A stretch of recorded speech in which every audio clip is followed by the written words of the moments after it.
இது வரைக்கும் நிலவுல வெறும் 12 மனிதர்கள் தான் வந்து பாத்தீங்கன்னா தரை இறங்கி இருக்காங்க, கால் தரத்தை பதிச்சிருக்காங்க. ஆனா அதை விட ரொம்பவே கம்மியா வெறும் 3 மனிதர்கள் மட்டுமே தரை இறங்கின ஒரு இடம் நம்ம பூமியில இருக்க மரியானா ட்ரென்ச்.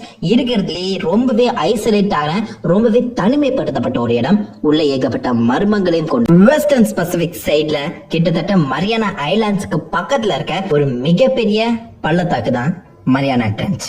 நீங்க நினைக்கிற மாதிரி பூமியோட அந்த கடல் மேற்பகுதியில ஓட்ட போட்டு அதிக ஆழத்துக்கு போன மாதிரி இந்த ட்ரென்ச் இருக்காது. இதோடைய நீளம் மட்டுமே கிட்டத்தட்ட 2500 கிலோமீட்டர். அந்த அளவுக்கு நீண்டு பறந்த இடம் தான் இது மரியானா ட்ரென்ச். அண்ட் இதுல ஒரு ஸ்பெசிபிக்கான இடம் நம்ம நினைச்சு பார்க்க முடியாத ஆழத்துல இருக்கு. அததான் சேலஞ்சஸ் டீப்னு சொல்லுவாங்க. கிட்டத்தட்ட 11.7 கிலோமீட்டர் ஆழம் அந்த ஒரு பகுதி மட்டுமே.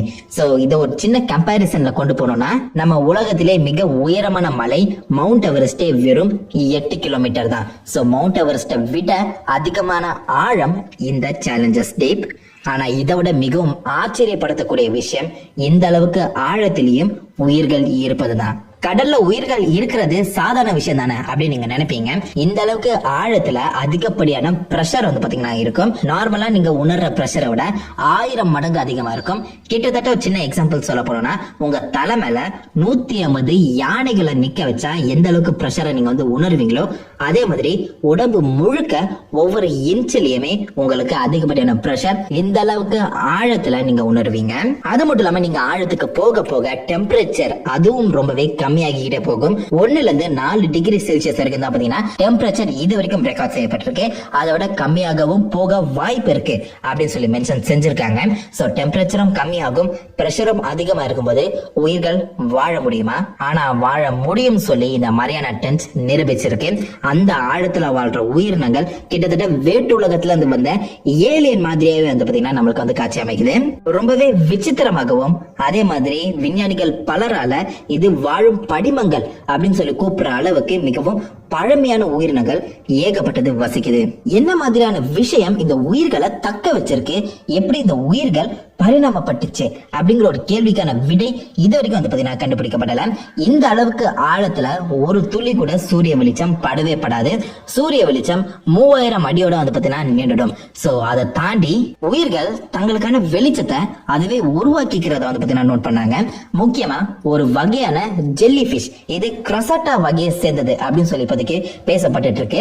சோ இந்த ஜெல்லி பிஷ் தனக்கான வெளிச்சத்தை அது உருவாக்கி இருக்கிறது மட்டும் இல்லாம இதை பார்க்கிறதுக்கு அப்படியே வேட்டு உலகத்துல இருந்து வந்த ஒரு விசித்திரமான மிருகமா தான் நமக்கு எனக்கு வந்து தெரியுது.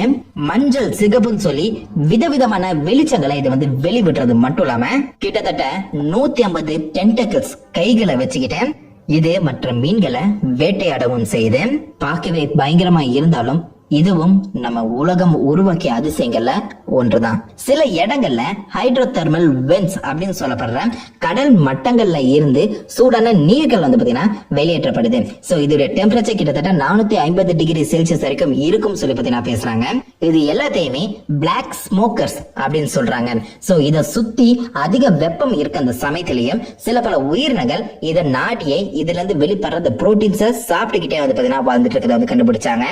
அதிகப்படியான வெப்பம் இருந்தாலும் இங்க இருக்க தண்ணீர் வந்து பாத்தீங்கன்னா கொதிக்காதாம், அதாவது பாயில் ஆகாதாம். இதற்கான காரணம் அதிகப்படியான பிரஷர் இந்த மொத்த இடத்துலயுமே அந்த கொதிப்பை அடக்கிடுது.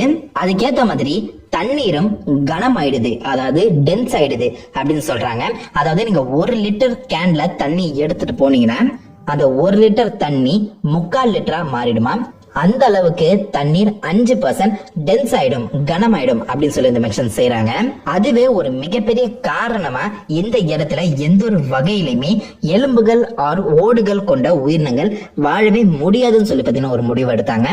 இதற்கான காரணம் இந்த அளவுக்கு பிரஷர்ல அந்த ஓடுகளோ அந்த எலும்புகளோ அந்த மிருகத்துக்கு ஒரு மிகப்பெரிய ஆபத்தாவே முடிஞ்சிடும் அப்படின்னு சொல்லி நினைச்சாங்க. ஆனா அந்த நினைப்பை எல்லாமே தவிடுபடி ஆக்கிற விதமா இந்த ஹைப்போதெர்மல் வென்ட்ஸை சுத்தி நிறைய சிப்பிகளை வந்து பாத்தீங்கன்னா கண்டுபிடிச்சாங்க. இந்த சிப்பிகள் தனக்கான ஓடுகளை அதுவே உருவாக்கிக்கிறது மட்டும் இல்லாம அது நாம பாக்குறதோட மிகவும் பெருசா இருக்கதே வந்து பாத்தீங்கன்னா கண்டுபிடிச்சாங்க. சோ அந்த சிப்பிகள் எப்படி அந்த ஓடை தக்க வச்சிருக்கு, இந்த அளவுக்கு அதிகமான பிரஷர்லயே அந்த ஓடுகள் எப்படி உடையாம இருக்குங்கிறது விஞ்ஞானிகளுக்கு ஒரு மிகப்பெரிய புதிராவே வந்து பாத்தீங்கன்னா அமைஞ்சிருக்கு. பட் இருப்பினும் இந்த அளவுக்கு ஆழத்துல மிகப்பெரிய எலும்புகளை கொண்ட உயிரினங்கள் வாழவே முடியாதுங்கிற ஒரு முடிவை தான் எடுத்திருக்காங்க. சோ கண்டிப்பா மெகலோடான் அப்படின்னு சொல்லப்படுற மிகப்பெரிய சுறா மீன் இந்த மரியானா ட்ரென்ச்ல இருக்கிறதுக்கான வாய்ப்புகளே இல்லைங்கிற ஒரு விஷயத்த வந்து பாத்தீங்கன்னா உறுதியா பேசுறாங்க. பட் அந்த சிப்பிகள் ஏற்படுத்தின ஆச்சரியம் மாதிரி மெகலோடானும் ஆச்சரியத்தை ஏற்படுத்தலாம். அதிக வெப்பமான நீரை வெளிப்படுத்துற அந்த பிளாக் ஸ்மோக்கர்ஸ் இருக்கிற மாதிரியே ஒயிட் ஸ்மோக்கர்ஸும் பாத்தீங்கன்னா இருக்கிறத வந்து கண்டுபிடிச்சாங்க. ஆனா அந்த ஒயிட் ஸ்மோக்கர்ஸ் அதிக கூலான தண்ணீரை வெளிப்படுத்தாது. இது கார்பன் டை ஆக்சைட திரவ வடிவத்துல வந்து பாத்தீங்கன்னா வெளிப்படுத்துதான். திரவ வடிவத்துல கார்பன் டை ஆக்சைடு அதிகமா ஈர்க்கப்படுற இடமும் இதுவா தான் இருக்கணும் சொல்லி பாத்தீங்கன்னா கண்டுபிடிச்சாங்க. இந்த திரவ கார்பன் டை ஆக்சைடு சுத்தி இருக்க எல்லா இடங்களுமே உயிர் உண்டாகிறதுக்கு மிகவும் ஏற்ற இடங்களா இருக்கிறத வந்து பாத்தீங்கன்னா நோட் பண்ணாங்க. சோ மேபி முதல்ல நம்ம பூமியில உயிர்கள் இந்த மாதிரியான ஒரு ஒயிட் ஸ்மோக்கர் இடத்துல இருந்தா உருவாகி இருக்கலாம் அப்படிங்கிற எண்ணங்களும் இப்போதைக்கு விஞ்ஞானிகளுக்கு வர ஆரம்பிக்க தான் செய்யுது. ஆல்சோ பூமியில இதுவரைக்கும் எந்த ஒரு இடத்திலேயுமே சல்பர் மோல்டன் வடிவத்துல இருக்கிறத வந்து பாத்தீங்கன்னா பார்க்கவும் முடியல, காணவும் கிடைக்கல. சோ நேச்சுரலாவே மோல்டன் சல்பரை உருவாக்கக்கூடிய எரிமலைகள் இந்த மரியானா ட்ரென்ச்ல நிறையவே அதிகமா இருக்கிறத வந்து பாத்தீங்கன்னா நோட் பண்ணாங்க. சோ இதை தாண்டி பூமிக்கு மிக அருகில வேற எங்கேயாச்சும் மோல்டன் சல்பர் கிடைக்குமா நீங்க வந்து பாத்தீங்கன்னா இதற்கு நம்ம வியாழன் கிரகத்தை நோக்கி தான் போகணும். வியாழன் கிரகத்தோட முதல் நிலவான ஐயோல மட்டும்தான் மோல்டன் சல்பர் இப்போதைக்கு இருக்கிறத வந்து பாத்தீங்கன்னா நோட் பண்ணிருக்காங்க. அதை தாண்டி பூமியில இருக்க மரியானா ட்ரென்ச்லயும் பாத்தீங்கன்னா இருக்கு. இந்த மரியானா ட்ரென்ச்சோட ஆழத்துல கடற்கரையில நீங்க நடக்கிற மணல் மாதிரி எதுவுமே இல்லையா. முழுக்க இறந்த மீன்களோட உடல்களும் இறந்த மைக்ரோ ஆர்கானிசமோட அந்த டெட் பாடிஸும் வந்து பாத்தீங்கன்னா நிரம்பி இருக்கிறத நோட் பண்ணாங்க. சோ கிட்டத்தட்ட எல்லாமே ஒன்று சேர்ந்து ஒரு ஓஸ் ஆர் பாசிபிளி பிசுன்னு டெட் பாடிஸால உருவாக்கப்பட்ட ஒரு மிகப்பெரிய தரை தான் வந்து பாத்தீங்கன்னா இருக்கா. இதற்கு மேலே கிட்டத்தட்ட 1 சென்டிமீட்டர் திக்னஸ் அளவுல முழுக்க பாக்டீரியா அண்ட் நிறைய மைக்ரோ ஆர்கானிசம் அமீபாஸ் தான் வந்து பாத்தீங்கன்னா இருக்கிறத நோட் பண்ணாங்க. அதனால்தான் என்னமோ இந்த மாதிரியான இடங்களுக்கு ஹெடால் ஜோன் அப்படிங்கிற பெயரும் வச்சாங்க. ஹெடால்னு சொல்ல போனோம்னா கிரேக்க மித்தாலஜி படி நரகத்தின் அரசனான ஹேடிஸோட இடம். இந்த மாதிரி உலகம் முழுக்க 46 ஹெடால் ஜோன்ஸ் இருந்தாலும் மிகவும் ஆழமான ஹெடால் ஜோன் இந்த மரியானா ட்ரென்ச் தான். கடைசியா இந்த மரியானா ட்ரென்ச்சோட ஆழத்துக்கு போன பட இயக்குனரான James Cameron, Titanic and Avatar இயக்குனர், அவர் சொன்ன ஒரு விஷயம், இதுவரைக்கும் அந்த மாதிரி ஒரு தனிமையை நான் உணர்ந்ததே கிடையாது. கிட்டத்தட்ட வேற ஒரு உலகத்துக்கு நான் போயிட்டு வந்த மாதிரியான ஒரு தனிமையை தான் அந்த ஆழத்துல நான் உணர்ந்தேன். மனித தொடர்பை இல்லாத ஒரு ஆழம் அப்படிங்கிற விஷயத்த சொன்னாரு. ஆனா அந்த ஆழம் தனிமையா இருந்தாலும் நிசப்தமா இல்ல, அதிக வித்தியாசமான நிறைய சப்தங்களை தொடர்ந்து அந்த மரியானா ட்ரென்ச் எழுப்பிக்கிட்டே இருக்கு. அந்த சப்தங்களை ரெக்கார்ட் பண்ணி பார்க்கும்போது அது எங்க இருந்து வருது, இந்த சப்தங்களை உருவாக்குற மிருகம் என்ன மாதிரி இருக்கும்ங்கிற கேள்விகள் எழும்புதே தவிர்த்து அதற்கான விடைகள் கிடைக்கிற மாதிரியே தெரியல.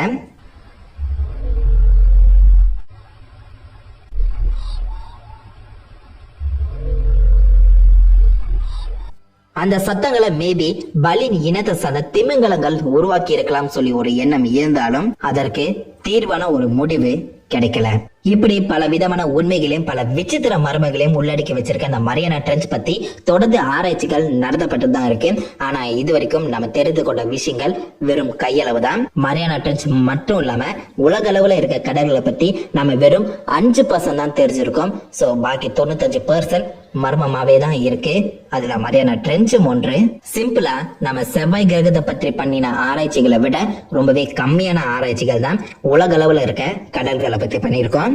இந்த உலகத்துல இருக்க கடல்கள்ல பல வகையான மீன்கள், பல விசித்திரமான உயிரினங்கள் வாழ்ந்துட்டு இருந்தாலும் இது வரைக்கும் நம்ம கண்டுபிடிச்சிருக்கிறது வெறும் 5% தானா. 95% கடல்களை நம்ம இன்னும் தொடக்கூட இல்லை. அப்படி இருக்கும் சமயத்துல கூட இந்த உலகத்திலேயே மிகவும் ஆழமான பகுதியா கன்சிடர் பண்ணப்படுற மரியானா ட்ரென்ச்சில் வாழும் உயிர்கள் நாம இது வரைக்கும் கற்பனை பண்ணி பார்க்காத அளவுக்கு இருக்கு. பார்த்தாலே வேறு உலகத்துல இருந்து இது வந்திருக்கும் அப்படிங்கிற ஒரு கேள்விதான் வந்து பாத்தீங்கன்னா எழுப்புது. இது வரைக்கும் இந்த மாதிரி ஒரே ஒரு ஜெலிஃபிஷை மட்டும் தான் பாத்தீங்கன்னா பார்த்திருக்காங்க. அது மட்டும் இல்லாம 150 கைகளை கொண்ட இந்த ஜெல்லி பிஷ் ஆழ்கடல்ல சூரிய வெளிச்சம் படாத இடங்கள்ல தான் வாழுதாம். ரொம்பவே விசித்திரமா ஒளிரவும் செய்து இந்த ஒளிரவதை வச்சுக்குதான் அது அதோடைய இரைய பிடிக்கவும் செய்து. இதோடைய அந்த மஞ்சள் நிற ஒளி அதோடைய ரீப்ரொடக்டிவ் சிஸ்டமா இருக்கலாம். அதே மாதிரி அதோடைய சிவப்பு நிற ஒளி அதோடைய டைஜஸ்டிவ் சிஸ்டமா இருக்கலாம் அப்படின்னு சொல்லி பத்தி நான் பேசப்படுது. இது வரைக்கும் இதை தாண்டி இந்த உயிரினத்தை பத்தி நம்மளுக்கு பெருசா வேற எதுவுமே தெரியல. ஆனா இந்த ஜெல்லி பிஷ்க்கு போட்டி போடுற மாதிரி என்னொன்னு இருக்கு. பார்த்தா ரொம்பவே சின்னதாவும் கொஞ்சம் அழகாவும் தெரியுதுல. ஆனா இதோடைய பெயர் பெத்தா கார்டன். அந்த 150 கைகளை கொண்ட ஜெல்லிபிஷை தாண்டி இதற்கு 1500 கைகள் இருக்காம். எல்லாமே சின்ன சின்னதா இருக்கும். அதனால இதால வேகமா நீந்த முடியுமாம். சோ இதோடைய மேற்பகுதி ரொம்பவே அகண்டு விரிந்து இருக்கிறது மட்டும் இல்லாம முழுக்க சிவப்பு நிறமா உங்களுக்கு தெரியும். ஆனா அந்த சிவப்பு நிறத்தை ஒளிர வைக்கவும் அதனால முடியும். அதே மாதிரி இந்த சிவப்பு நிறத்தை மொத்தமா அகற்றவும் அதனால முடியும். சோ இதோடைய ஃபங்க்ஷன் என்னன்னு சொல்லி இது வரைக்கும் கிளியரா தெரியல. ஆனா லைட்டா தியரைஸ் பண்ண பண்றது இது தனக்கான பிடித்த அந்த உயிரினத்தை மத்தவங்களுக்கு காட்டாம அந்த உயிரினத்தோட வெளிச்சம் மத்தவங்களுக்கு படாம அந்த சிவப்பு நிறத்தால மொத்தமா மூடி மறைச்சு வச்சு சாப்பிடறதுக்காக மட்டுமே இந்த மாதிரி ஒரு உருவத்தை எடுத்திருக்கான். மிகவும் அகண்டு விருந்து இருக்க அந்த சமயத்துல மிகப்பெரிய உயிரினங்கள் கூட இந்த ஜெல்லி பிஷ்க்கு இரையா மாறலாம். அததான் நீங்க பாக்குறீங்க. பிளாஸ்டிக் ஒளி கூட போக முடியாத அந்த இடத்துல பிளாஸ்டிக் இருக்கு. சில சீன நதிகளை விட அதிகமா பொல்யூட் ஆன இடம் இந்த மரியானா ட்ரென்ச் அப்படின்னு சொல்றாங்க. அந்த அரக்கனால இந்த அடிமட்டத்துல உயிரோட வாழ முடியாது. ஆனா அதுல வாழ்ற உயிர்களை தான் வந்து போன தடயங்களை வச்சு மொத்தமாவே அழிக்க முடியும்.